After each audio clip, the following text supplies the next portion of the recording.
Hello, thank you so much for joining me today. Today we're going to be talking about knee pain and some common tools that we can use to alleviate that pain in your personal practice or in classes.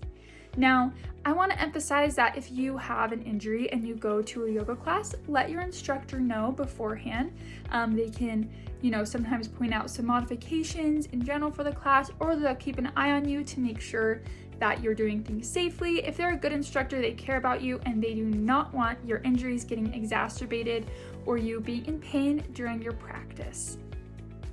So the tools we will be talking about today include a yoga block and a yoga blanket. These yoga blankets are great, but you can also just use a towel or another blanket you have at home. The only thing I would recommend is not using a towel that's a blanket that's super slick, just because if you put pressure on it, you don't want it to maybe slide out from underneath you and cause more injury.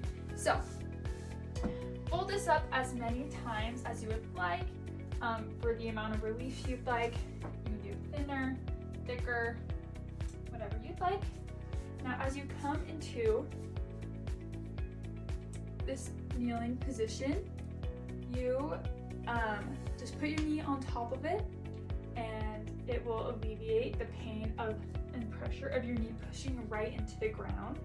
Another thing you can do is tuck your toes a little bit too, putting some of the weight on your back foot, again taking it off your knee. You can also slide your knee up forward. So these are all great alternatives. If you come into a kneeling position with both your knees back here, put both your knees on the towel if you don't like them digging into the floor. You can also do the same with a yoga block as you come into these positions. This will just help take a little bit of that pressure off. You can switch it either way. Different amounts of support, find what you like, what's most comfortable for you.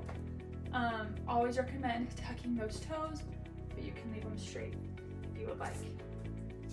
This is about what feels good in your body. If you have any specific questions on those while you're in class, talk to your instructor, tell them to keep an eye on you, just to make sure that everything is going safely.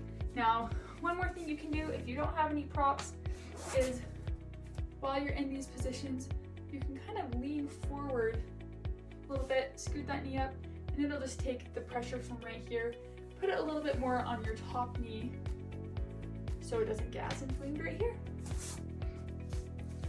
Those are the recommendations and modifications for these poses. One more common thing an injury just to look out with, that's something I've been working on, is hyperextending. As you can see, some people don't have as strong of joints and muscles surrounding their joints. So that's when hyperextension comes into play and you can get seriously injured. I do not recommend it. So just make sure that as you do poses, when your teacher says to have a straight leg, this is what a straight leg feels like if you're a hyperextender. Put a little bit of bend in those knees, and this is your new straight leg. That will just kind of help build muscle and get you those stronger joints while avoiding injury in your practices. So keep that in mind as you go throughout your practice. Keep your knees safe. You need them, no pun intended, and have a great day.